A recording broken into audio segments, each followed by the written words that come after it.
When we think of biblical food, we immediately picture wheat and barley, the ancient giants of the Levant. But as the centuries unfolded, a new grain arrived that would one day rival them both: rice, Oryza sativa.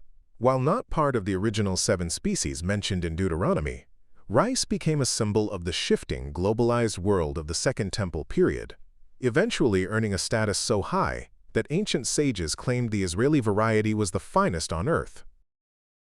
Rice was a relative latecomer to the biblical landscape, introduced during the Persian era through growing international contact. Because it was not indigenous to the land of Israel, you will not find rice mentioned in the earlier books of the Tanakh or Old Testament.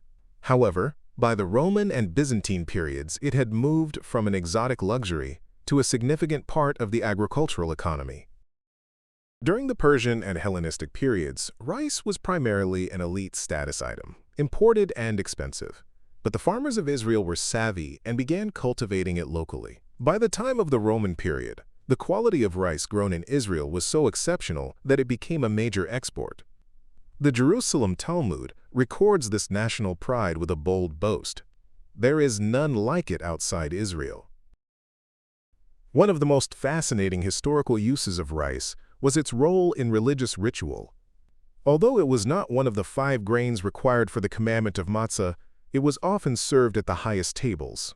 Historical sources note that notable rabbis actually served rice at the Passover Seder. This ancient practice remains a point of cultural distinction today between Sephardic traditions, which allow rice on Passover, and Ashkenazic traditions, which generally do not. Later, in the Mamluk period, rice was even a staple in religious soup kitchens for the poor. In the ancient world, rice provided a dense source of energy.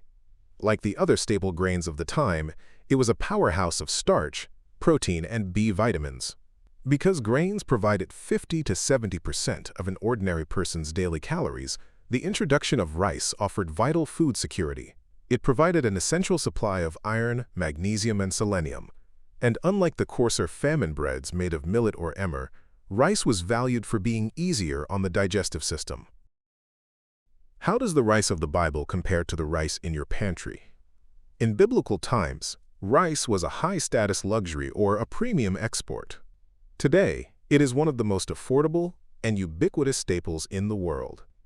Ancient rice was often eaten as a whole grain or roughly hulled, while today we have highly refined white rice. While ancient Israel was a world leader in highly valued or specialty rice, today the vast majority of global production has shifted to Asia. Though rice didn't start the biblical journey, it became a vital part of the story, a reminder that the good land was always expanding and embracing new blessings. As Deuteronomy chapter 8 verse 9 says, "A land in which you will eat bread without scarcity, in which you will lack nothing." Whether it was the wheat of the patriarchs or the rice of the rabbis, every grain was a gift for the journey. Like and subscribe for more deep dives into the archaeology of the Bible.